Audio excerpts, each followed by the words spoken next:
morning and welcome to Teach Me Bees. I'm your host, Dave Westcott. I've got with me this morning co-host Scott the Beekeeper, Hello. also known as the Misfit. That's what my tattoo says. He is the Misfit. That's right. Misfit Scott. What's cracking on your mackin'? You know, I think I could go a lot of directions with that, but we're just gonna say it's a solid day so far. We are having What's an okay crack-a-lackin'? Crack-a-lackin'. What's cracking up in the hood? The hood. We're not in the hood. We're not really. No, We're not in the hood. not so much. We are in the great state of Washington though, Yep. and it is becoming beautiful half the time. Dude, I was so Half the worried time. about the bees this morning. It's kind of cold this morning, out of nowhere. It was Like, on the 40. bee farm. It was 26 degrees this morning. wow, that's cold. I'll tell you what, because I'm training for a marathon.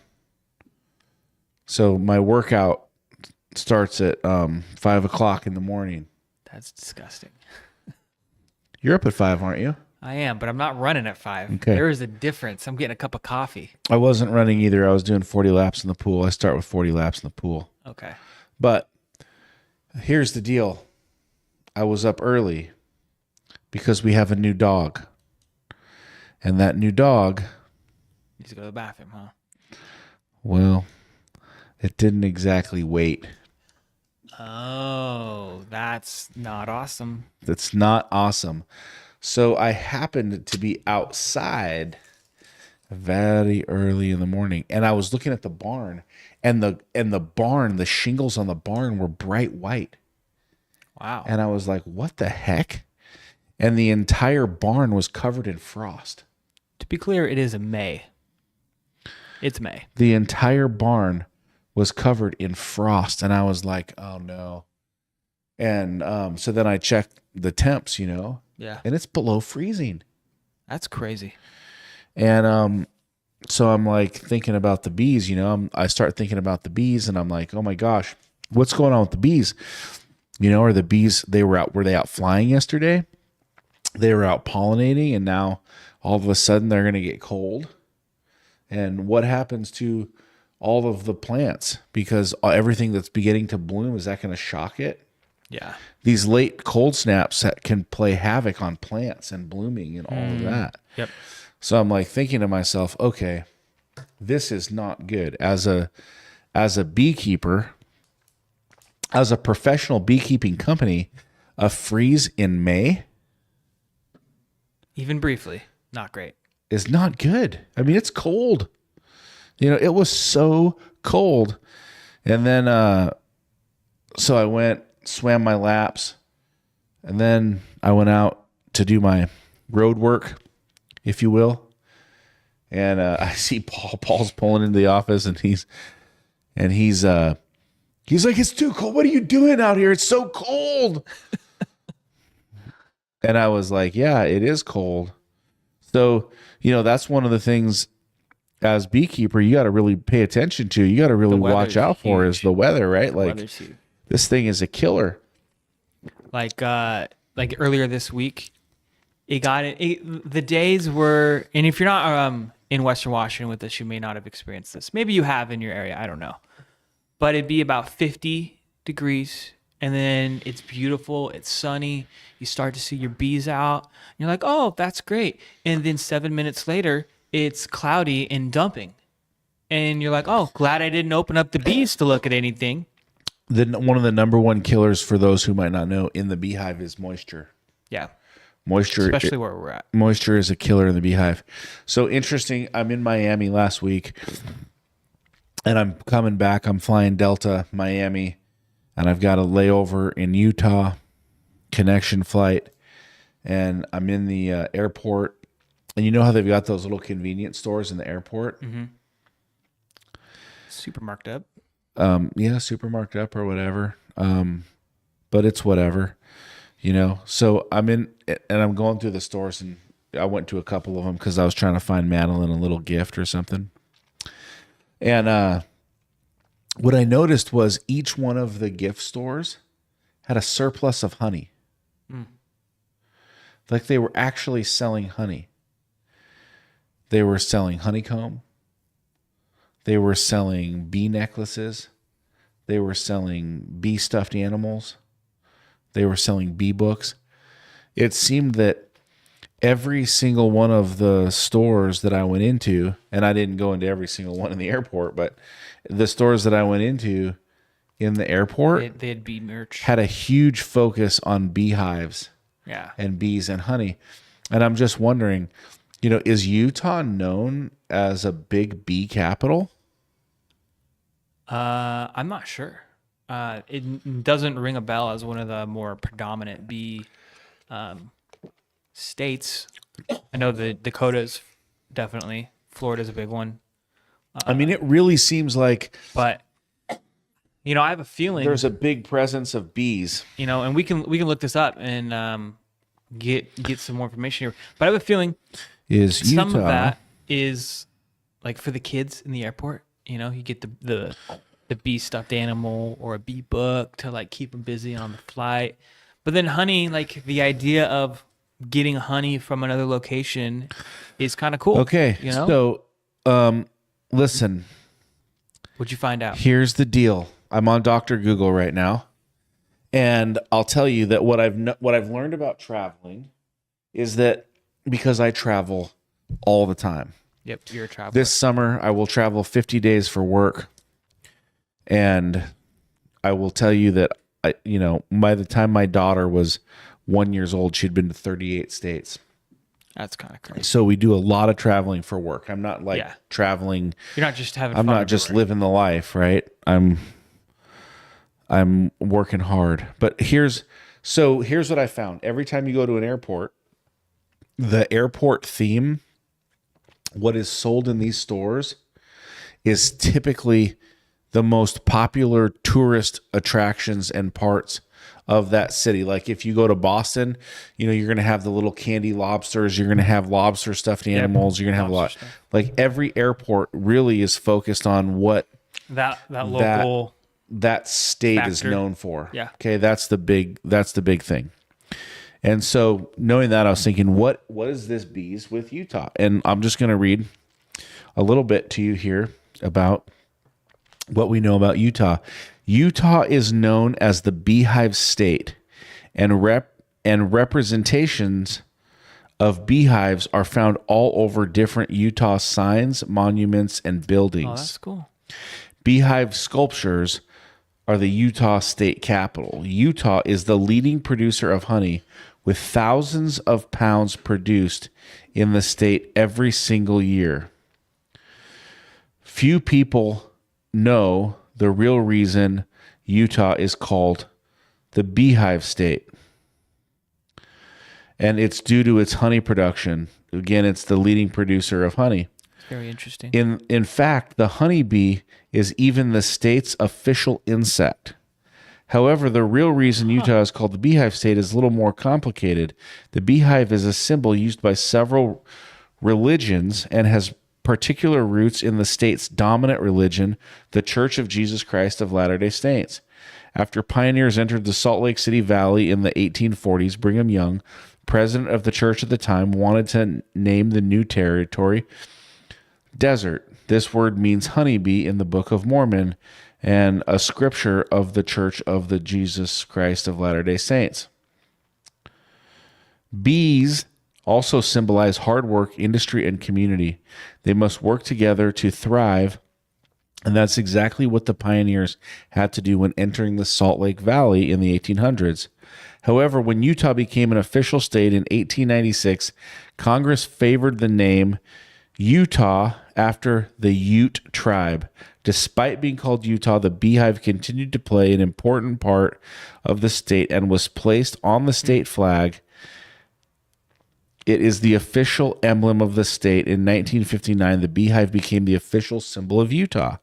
In fact, when visiting the Utah State Capitol building, you'll see two large beehive sculptures located near the grand staircase on the south side of the building. Now, the next time you see this important symbol, you remember our Utah history and remember the importance of the industry, community, and hard work, the qualities that make our great state flourish. Pictured above is the Beehive in Salt Lake City. This is one of the official residents of Brigham Young. Wow. There's some good bee history for you right there. Wow. I didn't know there was such That's roots crazy, in Utah. man. That's great. I had no idea.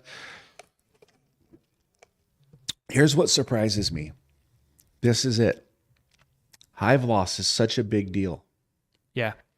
Hive loss is one of those things like we talk about all the time, and we talk about wintering the bees and that, you know, they don't survive well in the winters, right? And it seems to me that like some of these cold states are like do massive amounts of bee work. Yeah. It would seem to me that it would be much easier to have bee farms in Washington and Oregon versus Utah. Utah gets 80 inches of snow, man. You know what I mean? Minnesota, another great area for bees, right? The Dakotas. You know, you go to the Mall of America in Minnesota, I think there's 3 or 4 honey stores in the Mall of America. You know, the Dakotas, freezing, brutal winters, 50, 60, 70 inches of snow. What's your thought on that? That is just so, I'm just wondering why. Yeah. It seems foreign to me. Yeah. Two thoughts. All right. I'm ready for them. One, I'll preface, if you're in one of those states listening, we'd love your feedback. Would love to hear from you. Yeah, we would. But one is the moisture.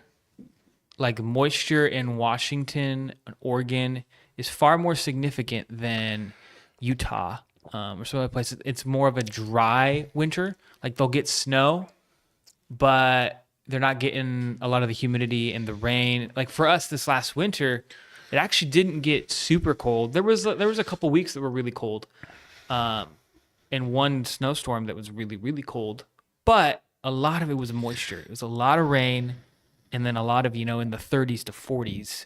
And so it would like kind of get cold, kind of not, and it just really couldn't make up its mind. Where I feel like in Utah, the Dakotas, it's going to be more consistently, it's a dry cold, right? Like it's just not as much moisture. The second thought is I know that there are a lot of beekeepers who will move their hives into California for the winter because almonds are coming up right out of like kind of as winter transitions into spring. That's the almond season.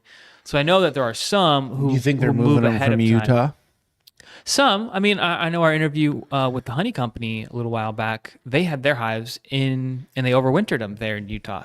So it probably just I'd love to depends get someone on the show what you're from doing. Utah. We could You know, get them back and ask them. if you're out there and you're in Utah and you want to be on our podcast show, we would love us to up. chat with you. What crops grow in Utah? That's a great question. So I think that's a good answer. We're gonna see We're going to have to dry expand onions, on the Utah. pumpkins, sweet corn, alfalfa, beef cattle, alfalfa hay, beef cattle, dairy cows, sheep, barley, various fruits. All right. We're not pollinating cows, but That is true. that is true. That's not how that works. Although there is a wasp called the cow killer. I have heard of this. Yeah. I saw one. Wasps in general are just kind of sucky. We don't All like right. them. So So You're hope on you your- learned something about Utah. yeah, Utah's interesting. Fascinating. So you're on your beehive journey as a beekeeper. We are on a journey. Yeah. And so this is your first year in beekeeping. This is the first year, especially on this level. And so you've been taking some classes Yep. and Yep. you've been getting involved in the bee community. Yep. And so have you completed the so what was the first class that you completed? I took a beginning beekeepers class. I took a follow-up apprentice class. I actually took 2 apprentice classes at 2 different places. I've read some books along the way with that. Have you passed your apprentice test yet? For one of them I did. The other, I'm actually a little behind. It's not super time sensitive. Yeah. I did all the work. I just have to like enter Take the test. and like just officially. So do that. I But mean, that's the bee season gets busy. that's some truth about like where we're at in our bee journey, and we work with your father-in-law, Yep. He comes and helps out some. who's a beekeeper of what 10 or 15 years. Yeah, something around there. So we've got a good bee mentor, Yeah. that has some experience. He was telling me yesterday he got stung twice. We went out to deliver some hives. It's funny. We're going to expand on some of this in our follow-up episode. But this story, we went and dropped off some hives at a farm, and we were installing nuke packages. And one got into his veil somehow. He had a little part of it wasn't zipped up all the way right here. Something like that, which always check that before you get into your hives. Always just cinch it up and check it. And if a bee gets into your veil, into your head, what's going on up top, you have to kill it. Because what he did was it stung him, and he stepped away. Yeah, he did. Step away. He went out into the woods. Yep, he stepped away, 50 yards or whatever, and then he took his hat off. He decided, I'm going to take it off so this bee gets out of here, and it will be good. And at that moment, 2 other bees followed up with a bang bang sting on him. They were like homing missiles, like looking for the opportunity. And one got him in the ear. Yep. And then I think one in the back of the head. And so he got lit up. Double tap. Yep. And so he said, you know what? I just shouldn't have taken it off. What's the worst the one bee was going to do? It had already stung me. Just a little piece of advice. Don't take your veil off. So, especially after just installing nukes, at that point, bees are very active. We are on this journey. This is year 2 with hives. Last year was our first year with hives. This is our second year with hives. Yep. We're really pursuing growth here. And yeah, well, I mean, we're having a good time. So I just guess we have a lot of really experienced beekeepers that come on the show that tell their story. We obviously try to learn as much as we can, as fast as we can. What's the number one thing that you've learned being a beekeeper today? Like, what's number one just stuck out in your mind? Man, there are several things that I've learned. I don't know if I can narrow it down to one, but some of the things that stand out as the most important things: the seasonal flow of beekeeping, and that it is a very seasonal industry. Kind of at least for us, maybe in another place the season is longer or shorter, but it's really the April to August window that is a pretty big season. And then within that, there's peaks and valleys of productivity. So that, and then, from there, after that, you go into overwintering, and that's its whole thing, and then you come back out into spring. But, so just the flow of the season, the importance of varroa and other diseases or pests that can disrupt your hive, that can cause damage, and just the awareness of those kinds of things. Yeah. It's when you think of bees, you often think of honey and the association with honey, which is really good. But I've learned a lot about the extracting process and the difference between raw and processed or pasteurized honey, which we talked about in an episode. And so some of those differences and how they really matter. And the queens are such a big deal. Like when you're inspecting your hive, it's so important to be careful not to accidentally roll your queen when you're pulling out your frames. So you try to get a little bit of separation with the end frame, pull that one out, and then you have a lot of room to work with. Yeah. And you do your inspections, you hold up to the sunlight to see if you see the eggs. And so if you can't see your queen, if you see eggs, that means she's been laying the last 3 days. Like, you don't have to always find the queen and identify her. So those are just some of the big things that I've learned in the past year. That's interesting. Why did you what inspired you to become a beekeeper? What inspired me? Maybe nothing inspired you. Maybe it was just like, oh crap, I need to do something. Bees are there. There was a piece of it that was just seeking a new opportunity I left some previous jobs and was just looking for something different. I worked a lot with students, with people, and it's nice. Let me tell you, my previous job, I had to deal with kids where I'd have to restrain and break up fights and take being hit and cussed out and all these things. And I would take working with the bees and getting stung every single day over that. Really? I would. Does the sting hurt? Yeah, I got stung in the neck like 2 weeks ago. That wasn't my favorite, but goes away. It's okay. It's not a big deal. And bee venom can be healthy for you. So yeah, bee venom is good. I drink it every morning. So yeah, for me, was interested in bees. I wouldn't say I knew a ton, but I was definitely interested in the opportunity of Honey for Hope and the mission of Honey for Hope as a company that wants to give back to change the world. Yeah. That's something that I value, and just who I am and my faith and my walk. Like I care about people's lives and bettering their lives. And, in some ways we're going to do that with this company and in my personal life, I'll do that in other ways, right. But So always it was caring mission? for the world. It was mission? Mission matters to me. Mission mattered when you were kind of thinking about it. You had an interest in bees. Yeah. And you were tired of being in education or whatever, where it was tired of some of the baggage. getting Anyone beat up. who can last in the school district, in the education, mad respect to you, because it is hard. And not every job is exactly what I was doing, but I know that every job has its challenges and it is hard. And every school is different. System. Every school's different. Every state's a little different. Every district's a little different. But regardless, I know lots of people who are in that field, teachers and whatnot, and it's hard.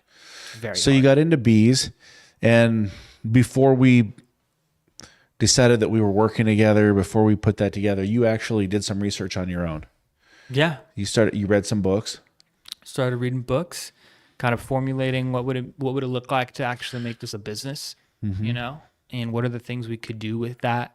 So I was looking into pollination things and trying to figure that out, and wouldn't say I have like it all fully grasped yet. Like there's still a lot to be learned, and we're learning as we go. We're still young. We're still young. I mean, we're just young personally and as a company. That's right, because I'm young because I'm going to live to 120. And I'm not talking drooling in a wheelchair at 120. I'm going to be dancing, Olympic laughing, athlete. walking, pollinating at 120. It's an ambitious goal, but pursue it. No, 120. Why can't I live to 120? I don't know. I've got 80 more years left. And you got to love what you do. And I think Do you still want to be working at 120? Absolutely. Okay. Absolutely. You know what? I don't want to retire. I don't want to live a life of retirement. Like, you know what I've noticed about retirement? Like, now that I'm middle-aged, I can officially say that I'm middle-aged. Now that I'm going to live to 120, I'm a baby. Yeah, but you still got some time. Listen, here's what I know about being middle-aged. Here's what I know and understand is that I've been able to watch a lot of my peers who are 10, 15, 20 years older than me, and I've been able to watch what happens in their life. And what I've noticed is that when you hit 55, 60, that age, you still need to work. A lot of people still need to go to work, but you've already lived a life. Like, you've put some money away. You probably have a house. You've got a pretty stable career. It's not like when you're in your early 20s and you're working at the car wash and you absolutely hate every minute of your day.